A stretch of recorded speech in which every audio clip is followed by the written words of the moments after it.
চট করে আসলে কট করে ধরবেন, চট করে ধরে কট করে ধরে জট করে ট্রাইব্যুনালে পাঠিয়ে দিবেন।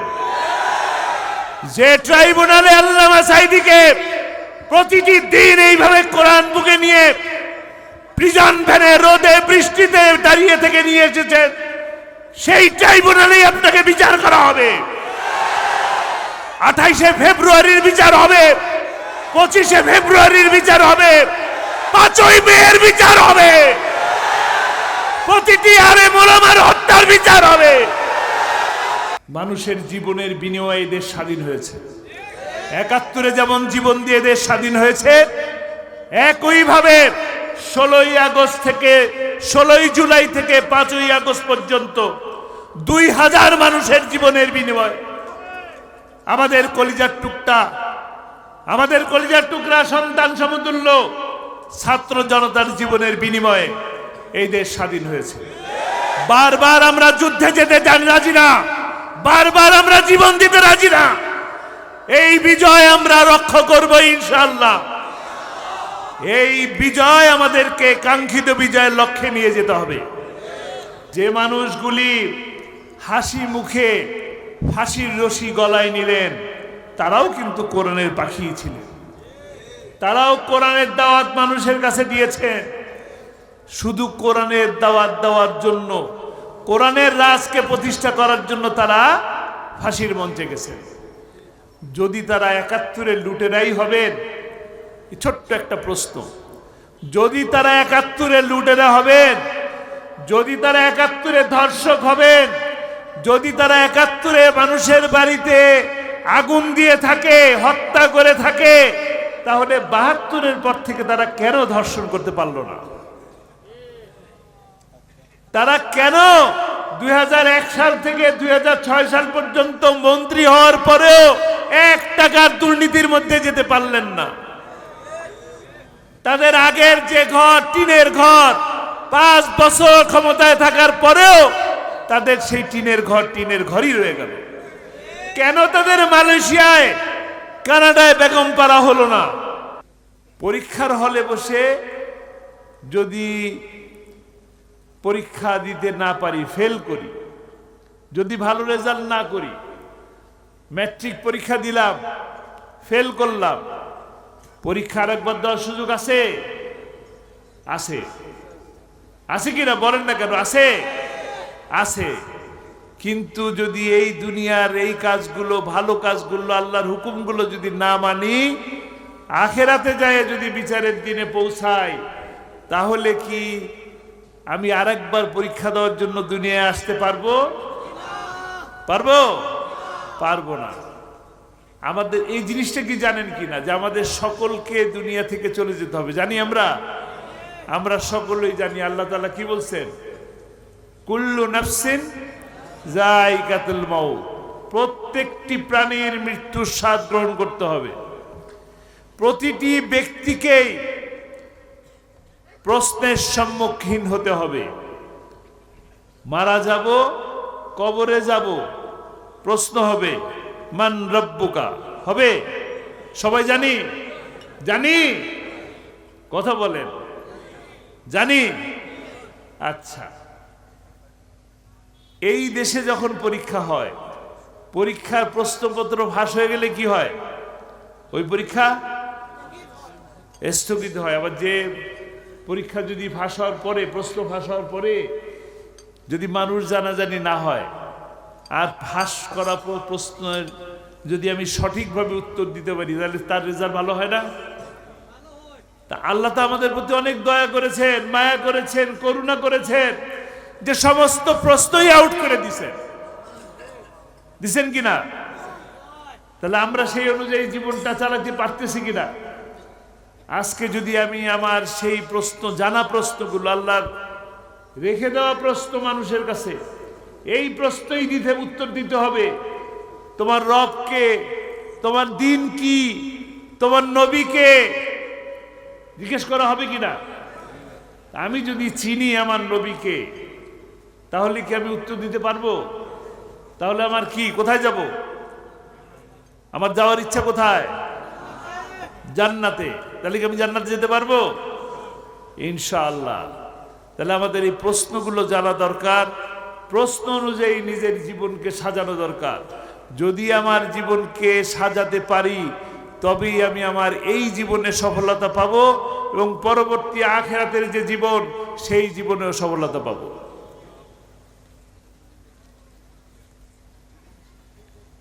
সফল হওয়ার জন্য কাজ কি? সফল হওয়ার জন্য কাজ হলো আল্লাহর হুকুম মানা। আর কোনো কাজ আছে? কিছু নাই, কিচ্ছু নাই। দুনিয়াতে যদি আপনি অনেক টাকার মালিক হন আর যদি আল্লাহর হুকুম না মানেন তাহলে কি হয় জানেন? একটা দৃশ্য দেখায় দেব, উদাহরণস্বরূপ আপনারা চিনে যাবেন, বলার সাথে সাথে চিনে যাবেন। একজন অনেক টাকার মালিক, বাংলাদেশের প্রচুর টাকার মালিক, এত টাকার মালিক যে মানুষজন বলে দরবেশ। চিনেন? চিনেন? আচ্ছা, আল্লাহর হুকুম মানেন নাই, কোরআনের পক্ষের মানুষের বিপক্ষে ছিল নাকি ইসলামের বিপক্ষে ছিল? রেজাল্ট কি দুনিয়ার বাসী আপনারা কি দেখছেন? কি দেখছেন? তো দুনিয়ায় কি তিনি সম্মানিত হলেন? হন নাই। যিনি কোরআনের বিপক্ষে থাকেন তার ইজ্জত কোথায় যায় দেখেন। আপনাদের প্রিয় মানুষ, কোরআনের পাখি শহীদ আল্লামা দেলোয়ার হোসেন সাঈদী রাহিমাহুল্লাহ, তার রায় যিনি লিখছেন, ফাঁসির রায়, আমি তার নাম মুখে আনবো না, তাকে কি অবস্থায় পেলেন? কলা পাতায় শুধু দেখলেন ছাগল এবং গরু যে দড়ি দিয়ে বাঁধে সেই দড়ি দিয়ে তাকে গলার মধ্যে বেঁধে টেনে হেসে নিয়ে গেছে। সম্মানিত হলেন, অনেক মর্যাদাবান হলেন? হন নাই। যিনি কোরআনের পক্ষে ছিলেন, আপনাদের কোরআনের পাখি, তাকে তো রায় দিছিলেন, তার জন্য জীবন দিছে, প্রতিবাদ হয়েছে, প্রতিরোধ হয়েছে, রক্ত দিয়েছে। এই সুজানগরবাসী লোকমান, আল্লাহ তাআলা তাকে জান্নাতুল ফেরদৌসে শাহাদাতের মর্যাদা দান করুন। কোরআনের পক্ষে থাকার জন্য আল্লাহ তাআলা তাকে কবুল করবেন ইনশাআল্লাহ। মর্যাদাবান হয়েছেন। গোটা দেশের মানুষ লোকমানকে চিনে, গোটা দেশের মানুষ লোকমানের জন্য দোয়া করে। আর যিনি ফাঁসির রায় লিখলেন তার কথা কি বলে? নামের সাথে কি যোগ হয়ে গেল? তাহলে কোরআনের পক্ষে থাকলে কি হয়? সম্মানিত হয়। দুনিয়াতেও সম্মানিত হবে, আখিরাতেও সম্মানিত হবে। সোজা জিনিস, কঠিন কিছু না। আজকে আপনি যদি আমাকে দেখেন, আমাকে আপনারা চিনেন, আমি কে, কেন আসি আপনাদের কাছে, কেন আসলাম? আমার কোনো যোগ্যতাই নাই, শুধুমাত্র আপনারা যে কোরআনের পাখিকে ভালোবাসেন তার জন্য আমাকে ডাকছেন নাকি? ঠিক? তাহলে তার মর্যাদা কোথায়? কোরআনের কথা বলার কারণে, কোরআনের দাওয়াত মানুষের কাছে পৌঁছে দেওয়ার কারণে, কোরআনের দাওয়াত দেওয়ার কারণে যার হাতের উপরে সহস্রাধিক অমুসলিম ইসলাম ধর্ম গ্রহণ করলো, এই দেশকে যিনি ভালোবাসলেন, এই দেশের প্রতি যিনি ইসলাম কবুল করার জন্য, ইসলামকে প্রতিষ্ঠা করার জন্য দাওয়াত ঘরে ঘরে পৌঁছে দিলেন, সেই ব্যক্তিটিকে 13টি বছর অন্ধকার কারাগারের মধ্যে বন্দী করে রাখা হয়েছিল।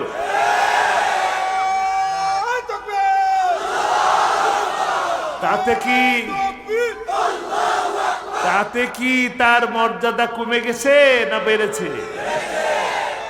মানুষ কি তখন তাকে কম ভালোবাসতো আর এখন বেশি ভালোবাসে? বেশি ভালোবাসে। তখন শুধুমাত্র ক্যাসেটে ওয়াজ শুনতেন, সিডিতে ওয়াজ শুনতেন, এখন মানুষের বুকে, প্রত্যেকটা মানুষের মোবাইলে তার ওয়াজ বাজে। সম্মানিত হলেন নাকি অসম্মানিত হলেন? কোরআন তাকে মর্যাদাবান করিয়েছেন। তিনি কোরআনের দাওয়াত দিতেন বলেই তিনি আজকে মর্যাদাবান। একইভাবে আপনি, আমি, আমরা যারা আছি দুনিয়াতে প্রত্যেকেই একই রকম ভাবে মর্যাদাবান, সম্মানিত হতে পারি। কিভাবে? যদি আমরা এই কোরআনকে মেনে চলি, এই কোরআনকে বোঝার জন্য একটু করে কোরআন পড়ি, কোরআনকে বুঝি, কোরআনের যতটুকু বুঝলাম ততটুকু মানুষের কাছে পৌঁছে দিলাম, তবে আপনি দুনিয়াতে সম্মানিত হবেন। সত্য কিনা? আল্লাহ তাআলা আমাদেরকে কবুল করুন। সহজ বিষয়, আমি সহজ করে অল্প সময়ের মধ্যে বললাম যে কোরআনকে যদি আমরা ধারণ করতে পারি, দেখুন এই কোরআন যে মাসে নাজিল হয়েছে সেই মাস কি? সেই মাস হলো শ্রেষ্ঠ মাস। এর মতন বরকত, রহমত, মাগফিরাতের মতন মাস বাকি 11 মাসে নাই। যার উপরে কোরআন নাজিল হয়েছে তিনি কি? তিনি সর্বশ্রেষ্ঠ মহামানব, সর্বযুগের শ্রেষ্ঠ মহামানব। তিনি আমাদের শেষ নবী, আখিরে নবী হযরতে মুহাম্মদ সাল্লাল্লাহু আলাইহি ওয়াসাল্লাম। তাহলে মর্যাদাবান হলেন না? আমরা যদি দুনিয়াতে তার দেখানো পথে শুধুমাত্র মাথায় একটা টুপি পরি, এই যে সুন্দর দাড়ি রাখি, একটা পাঞ্জাবি পরি, রাস্তায় যখন যাই তখন মানুষ সালাম দেয়, দেয় কি না? প্যান্ট শার্ট পরা থাকলে কি অত সালাম পাওয়া যায় যত পাঞ্জাবি পরা থাকলে পাবে? শুক্রবার দিন দেখবেন যার দাড়ির মুখে দাড়ি নাই তিনি তাকেও সালাম দেয়, ঠিক কি না? সালাম দেয়। যার মুখে দাড়ি নাই তাকেও সালাম দেয়। কেন? পাঞ্জাবির কারণে, ধর্মীয় লেবাসের কারণে। আজকে যদি আপনি ওই দাড়ি রাখতেই হবে এমন কোনো কথা না, দাড়ি রাখতেই হবে এমন কোনো কথা না, কিন্তু যারা দাড়ি রাখেন নাই তাদের কাছে একটা ছোট্ট নসিহা বলে যাই। প্রতিটা আমরা জানি লক্ষাধিক নবী আসছেন, 4 জন, কয়জন? 4 জন রাসূল আসছেন, লক্ষাধিক নবী পয়গম্বর আসছেন। প্রতিটি নবী এবং রাসূলের মুখে দাড়ি ছিল। আমরা যত ভালো কাজ করি, যতই ভালো কাজ করি, কোনো ভালো কাজ সাথে যাবে না। কবরে তো যাবো আমরা, সাথে কোনো ভালো কাজ যাবে না। আমলনামা লেখা থাকবে, বিচারের দিন দেখানো হবে নাকি?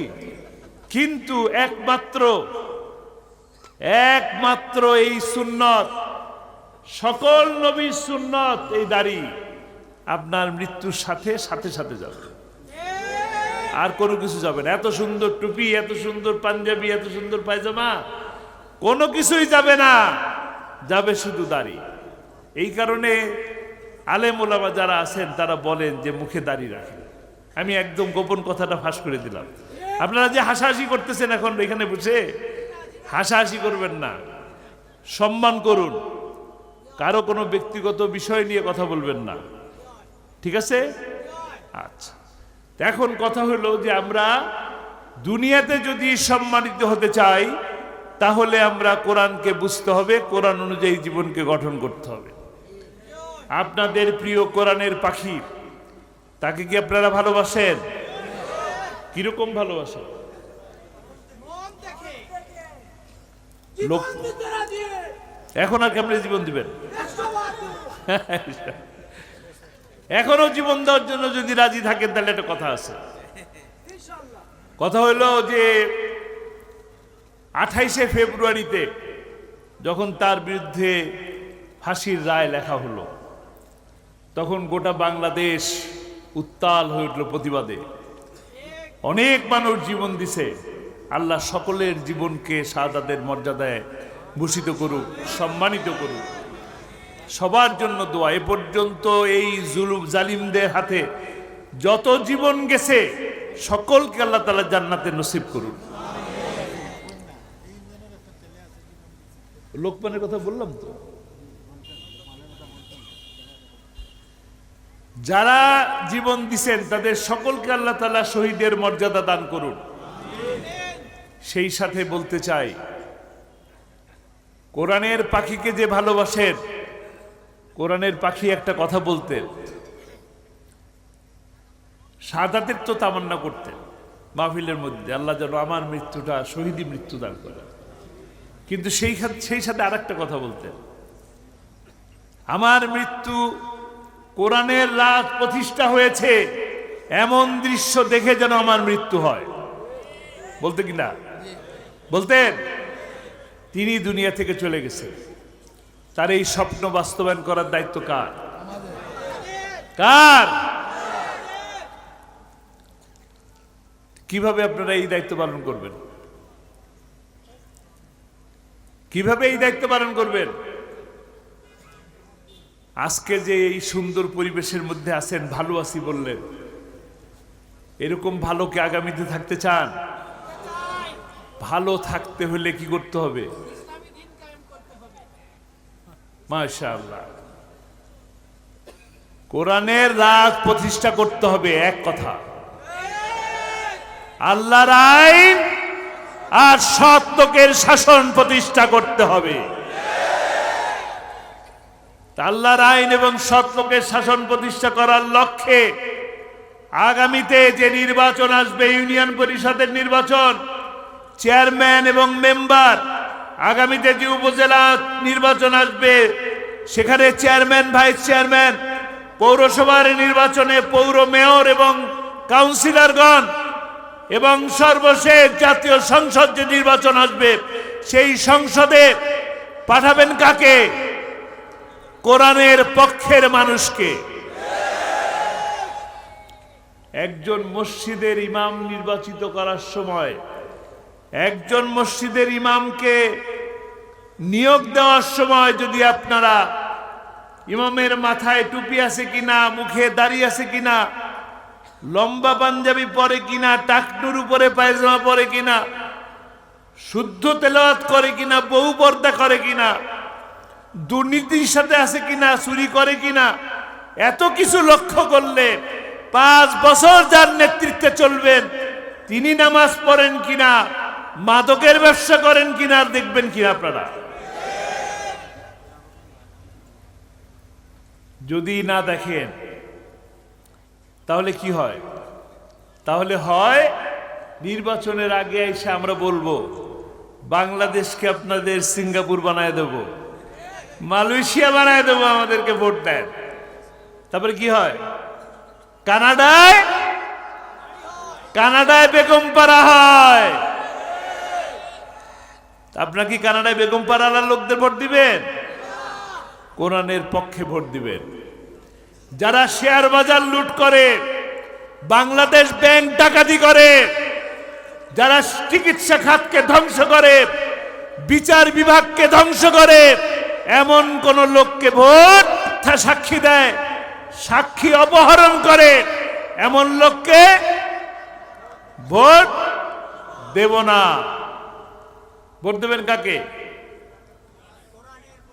কোরআনের পক্ষে যারা মানুষের পাশে থাকে, যে মানুষগুলো বন্যার সময় আপনাদের পাশে ছিল, যে মানুষগুলা গ্রামগঞ্জে আগুন ধরে গেলে পাশের বাড়ির থেকে দৌড় দিয়ে এসে আগুন নিবানোর জন্য সাহায্য করে, তাদের পক্ষে থাকবেন। যিনি নামাজের জন্য দাওয়াত দেয়, কোরআন পড়ার জন্য বলে, কোরআন বিলি করে, এমন মানুষকে ভোট দিবেন। আপনাদের এই অঞ্চলে এমন লোক আছে যিনি আপনাদের বিপদের সময় পাশে ছিল? আছে? নাম কি? কি নাম? জোরে বলেন, নাম কি?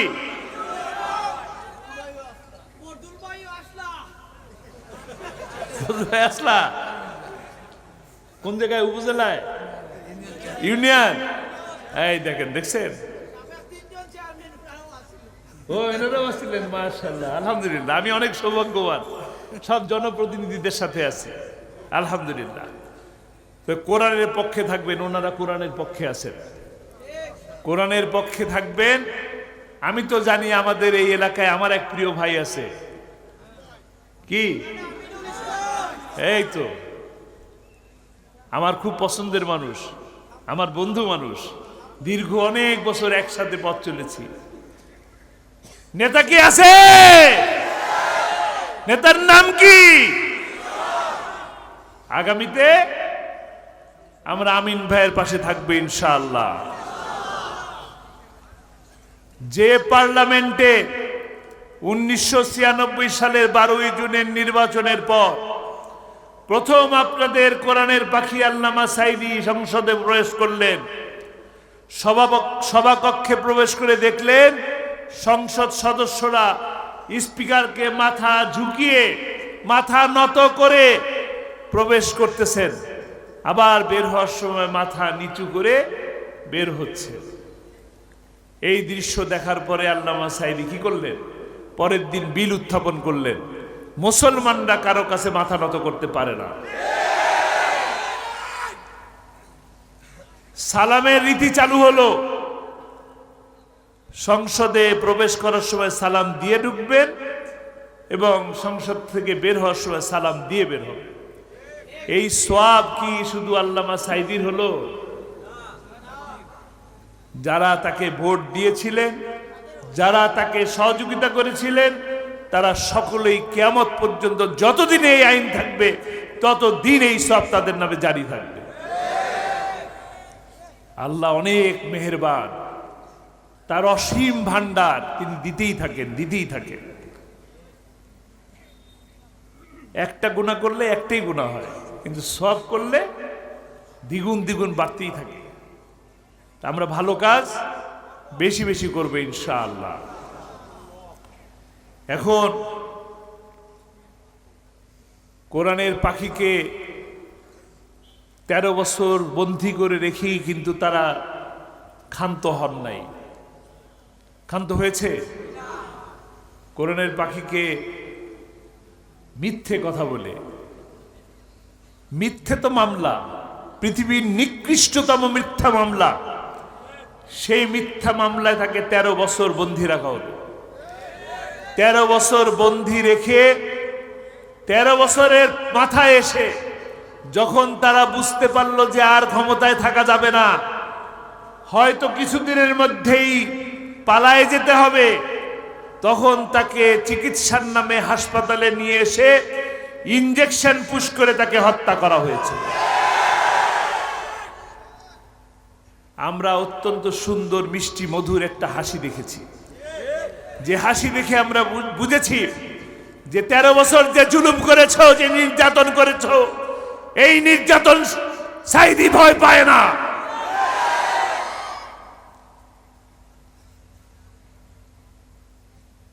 তাকে নিয়ে আসা হলো, আমার পরিবারের সদস্যরা সবাই সেখানে ছিলেন।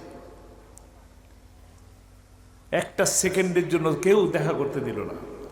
এই দরজায় সেই দরজায় আমার ভাইয়ের আত্মীয়রা বিভিন্ন জায়গায় নক করলেন, একটু দেখা করার সুযোগ করে দেন। একটা সেকেন্ডের জন্য দেখা করার সুযোগ দিল না। এর থেকে মানবতা বিরোধী অপরাধ আর কিচ্ছুই হতে পারে না, পৃথিবীর কোথাও নাই।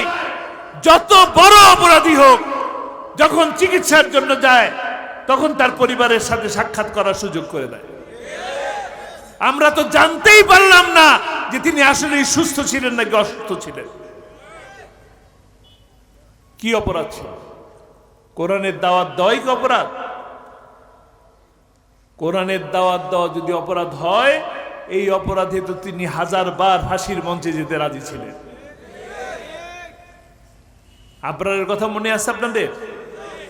মেধাবী ছাত্র আবরার শুধু ফজরের নামাজ পড়তে যায়, ফজরের নামাজ পড়ার অপরাধে তাকে শিবির মনে করে ঘরের দরজা বন্ধ করে হাতুড়ি দিয়ে গিরায় গিরায় পিটিয়ে পিটিয়ে তাকে হত্যা করেছে। দিনের আলোয় 36টা 38টা ক্যামেরার সামনে মুখে খোঁচা খোঁচা দাঁড়িয়ে আছে, তাকে শিবির বলে তাকে কুপিয়ে কুপিয়ে হত্যা করেছে। মনে আছে না? বিশ্বজিৎ, সে বলতেছে আমি শিবির না, আমি শিবির না, আমি তো মুসলমানই না, আমি হিন্দু, ভাই আমারে মাইরেন না। আজকে সেই ছাত্রলীগকে নিষিদ্ধ করার কথা বলা হয়। নিষিদ্ধ করে তাদের অপকর্মকে, তাদের পাপকে মাফ করানো যাবে না।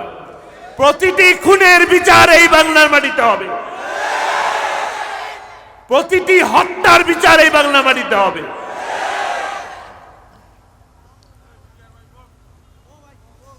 এই সিলেটের মাটি শাহজালালের মাটি, এই বাংলার মাটি শামকদুমের মাটি, শাহপরানের মাটি। ইসলাম বিরোধীদের স্থান হয় না। আল্লামা সাইদি বলছিলেন না, আমাদেরকে বলো মৌলবাদী, আমরা হইলাম মূলবাদী। 12 কোটি মুসলমান বাড়াবাড়ি করলে মূল ধরে ধাক্কা দেবে, এক ধাক্কায় কোথায় পড়ছে? মামু বাড়ি গেছে। তো সেই মামু বাড়িতেই আছেন, ভালো থাকেন নাকি? আমরাও ভালো আছি, আপনি নাই, আমরা কিসে আছি? আপনি সেখানে আছেন, ভালো থাকেন।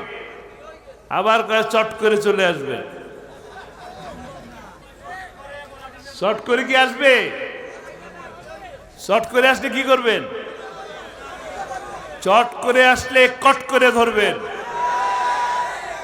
চট করে ধরে কট করে ধরে জট করে ট্রাইব্যুনালে পাঠিয়ে দেবেন। যে ট্রাইব্যুনালে আল্লামা সাইদিকে প্রতিটি দিন এইভাবে কোরআন বুকে নিয়ে প্রিজন ভ্যানে রোদে বৃষ্টিতে দাঁড়িয়ে থেকে নিয়ে এসেছেন, সেই ট্রাইব্যুনালেই আপনাকে বিচার করা হবে। 28শে ফেব্রুয়ারির বিচার হবে, 25শে ফেব্রুয়ারির বিচার হবে, 5ই মের বিচার হবে, প্রতিটি আলেম ওলামার হত্যার বিচার হবে।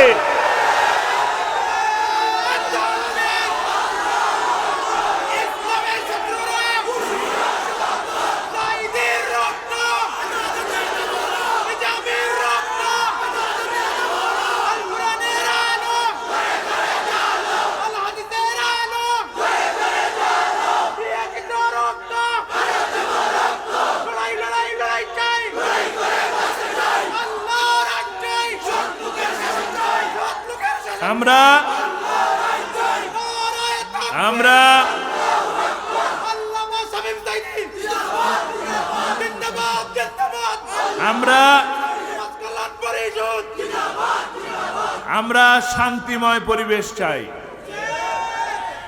আমরা শান্তিতে থাকতে চাই। আমাদের পূর্বপুরুষেরা 1971 সালে যারা 30 লক্ষ মানুষ যারা জীবন দিয়েছেন, তারা আমাদেরকে একটি স্বপ্ন দেখিয়ে গেছেন, একটি সোনার বাংলা গড়ার স্বপ্ন দেখিয়ে গেছেন।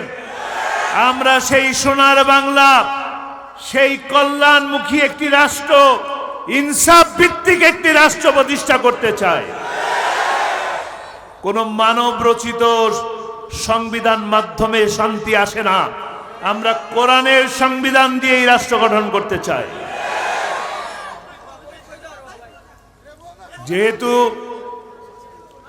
যেহেতু হত্যার বিচার হয় না, 28শে ফেব্রুয়ারি যে মানুষগুলোকে মারা হলো, 28শে অক্টোবরে যে মানুষগুলোকে মারা হলো, রাজপথে লগি বৈঠা দিয়ে পিটিয়ে পিটিয়ে সাপের মতো করে হত্যা করলো, নৃত্য করলো, তার বিচার হয় নাই। আমরা সেই হত্যার বিচার চাই। সুজানগরবাসী, আপনারা কি লোকমানের হত্যার বিচার চান? আপনারা লোকমানের হত্যার বিচার আমরা চাই। একটি কল্যাণমুখী রাষ্ট্র গঠন হবে, সেই সময় লোকমান হত্যার বিচারও আমরা ইনশাল্লাহ করব। আমাদের গৌরব, আমাদের অহংকার, এই সেনাবাহিনীর 57 জন অফিসারকে হত্যা করা হয়েছে কোনো কারণ ছাড়া, ষড়যন্ত্রমূলক হত্যা করা হয়েছে। এই হত্যার বিচার করতে হবে। শেখ হাসিনাকে এই হত্যার বিচারের সম্মুখীন হতে হবে। ওই ট্রাইব্যুনালে মানবতা বিরোধী অপরাধের বিচার করতে হবে। কোরআনের কথা বলে, কোরআনের শিক্ষা দেয় এমন আলেম ওলামাদেরকে 5ই মেতে রাতের আধারে লাইট অফ করে দিয়ে পাখির মতন গুলি করে হত্যা করা হয়েছে। হাজার হাজার মানুষকে হত্যা করা হয়েছে। তার বাপের টাকা নয়, এই গুলিগুলি আমাদের ট্যাক্সের টাকা। প্রতিটি ট্যাক্সের টাকার বিচার করতে হবে। টাকার উপর ছবি থাকলেই বাপের টাকা হয় না, হয় না। এটা কারো বাপের টাকা নয়, এটা কারো বাপের দেশও নয়। মানুষের জীবনের বিনিময়ে দেশ স্বাধীন হয়েছে। ৭১ যেমন জীবন দিয়ে দেশ স্বাধীন হয়েছে, একইভাবে 16ই আগস্ট থেকে 16ই জুলাই থেকে 5ই আগস্ট পর্যন্ত 2000 মানুষের জীবনের বিনিময়ে আমাদের কলিজার টুকরা সন্তান সমতুল্য ছাত্র জনতার জীবনের বিনিময়ে এই দেশ স্বাধীন হয়েছে। বারবার আমরা যুদ্ধে যেতে রাজি না, বারবার আমরা জীবন দিতে রাজি না। এই বিজয় আমরা রক্ষা করব ইনশাআল্লাহ। এই বিজয় আমাদেরকে কাঙ্ক্ষিত বিজয়ের লক্ষ্যে নিয়ে যেতে হবে। রাজি আছি? কারা কারা রাজি আছি?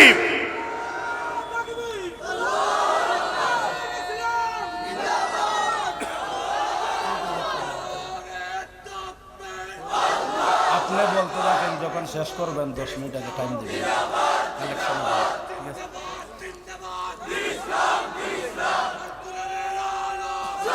আমরা কাঙ্ক্ষিত লক্ষ্যের দিকে এগিয়ে যেতে চাই। আমরা ভালো আছি, ভালো থাকতে চাই। আমরা শান্তিতে আছি, শান্তিতে থাকতে চাই। কোনো ষড়যন্ত্র আমরা সহ্য করব না। চিন্ময়ের ষড়যন্ত্র আমরা চিনে গেছি, চিন্ময়ের ষড়যন্ত্র আমরা জেনে গেছি। সাবধান করে দিচ্ছি, সহ্য করেছি, ধৈর্য ধরেছি। আমরা কিন্তু ধর্মকে করি না, ধর্মকে হাতিয়ার করি না। আপনার ধর্মকে আমরা শ্রদ্ধা করি, কিন্তু আপনি মানুষ হিসাবে অন্যায় করবেন, আমরা সেই অন্যায় মেনে নেব না। আপনাদেরকে আমরা দেখে শুনে রাখি, ভালো রাখার জন্য চেষ্টা করি, কিন্তু অন্যায় করবেন বিচারের মধ্যে যাবেন। ঠিক আছে? যে দেশে আল্লামা সাঈদীর মতন কোরআনের পাখিকে বছরকে বছর জেলে রেখে দিতে পারেন, চিন্ময় আরো বেশি জেলে থাকবে। বিচার হবে, বিচার থেকে কেউ রক্ষা পাবেন না। ন্যায় বিচার হবে, একদম ন্যায় বিচার হবে। কোনো সাক্ষীকে অপহরণ করা হবে না, বিদেশ থেকে প্রেসক্রিপশন নেওয়া হবে না। কিভাবে বিচার হবে? তার জন্য বেলজিয়াম থেকে প্রেসক্রিপশন আসবে না, স্কাইপি হবে না, বিচার হবে ইনশাআল্লাহ। কাজেই ওনারা বলেছিলেন ক্ষমতায় না থাকলে 5 লক্ষ 10 লক্ষ লোক মরে যাবে। কারা? বিএনপি জামাত মেরে ভালো হবে, আওয়ামী লীগরে, তাই না? মারা গেছে কেউ? কি মারা গেছে? আমরা দেখে শুনে রাখতেছি। আমরা কাউকে মারতে চাই না, কাউকেই মারব না, কিন্তু আমরা ন্যায় বিচার করব ইনশাআল্লাহ। ন্যায় প্রতিষ্ঠা করব, সকলেই যেন ভালো থাকতে পারে সেই পরিবেশ সৃষ্টি করবে ইনশাআল্লাহ। আল্লাহ তাআলা আমাদেরকে সেই তৌফিক দান করুন। সর্বশেষ কথা, আপনারা আল্লামা সাঈদীকে ভালোবেসে কোরআনের পাখি বলেন, তার জন্য দোয়া করবেন। আল্লাহ রাব্বুল আলামিন তাকে যে মান মর্যাদা সম্মান দান করেছেন, মানুষ যে তাকে কোরআনের পাখি বলে, আল্লাহ যেন তার ওই খেদমতটুকু কবুল করে তাকে যেন শাহাদাতের মর্যাদায় জান্নাতের সবুজ পাখি হিসেবে কবুল করে নেন। যে মানুষগুলি হাসি মুখে ফাঁসির রশি গলায় নিলেন, তারাও কিন্তু কোরআনের পাখি ছিলেন। তারাও কোরআনের দাওয়াত মানুষের কাছে দিয়েছেন। শুধু কোরআনের দাওয়াত দেওয়ার জন্য, কোরআনের রাজকে প্রতিষ্ঠা করার জন্য তারা ফাঁসির মঞ্চে গেছেন। যদি তারা ৭১-এ লুটেরাই হবেন, ছোট্ট একটা প্রশ্ন, যদি তারা ৭১-এ লুটেরা হবেন, যদি তারা ৭১-এ ধর্ষক হবেন, যদি তারা ৭১-এ মানুষের বাড়িতে আগুন দিয়ে থাকে, হত্যা করে থাকে, তাহলে ৭২-এর পর থেকে তারা কেন ধর্ষণ করতে পারলো না? তারা কেন ২০০১ সাল থেকে ২০০৬ সাল পর্যন্ত মন্ত্রী হওয়ার পরেও ১ টাকার দুর্নীতির মধ্যে যেতে পারলেন না? তাদের আগের যে ঘর, টিনের ঘর, ৫ বছর ক্ষমতায় থাকার পরেও তাদের সেই টিনের ঘরই রয়ে গেল। কেন তাদের মালয়েশিয়ায়, কানাডায় বেগম পাড়া হলো না? তারা কি সৎ মানুষ ছিলেন কি ছিলেন না? তারাই কিন্তু ইসলামী ব্যাংক বানিয়েছিলেন। ইসলামী ব্যাংকের মাধ্যমে গোটা বাংলাদেশের অর্থনৈতিক উন্নয়ন সৃষ্টি করেছিলেন। তাদের কাছ থেকে ছিনিয়ে নেওয়ার পরে ইসলামী ব্যাংকের অবস্থা কি হয়েছিল?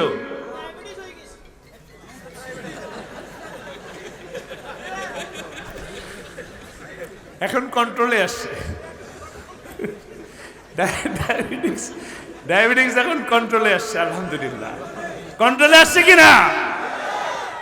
তাদের যাওয়ার সাথে সাথেই কন্ট্রোলে এসে গেছে, আলহামদুলিল্লাহ। তো কাজেই কোরআনের পক্ষে যে মানুষগুলা থাকে তাদের বিপদ আসে, পরীক্ষা আসে।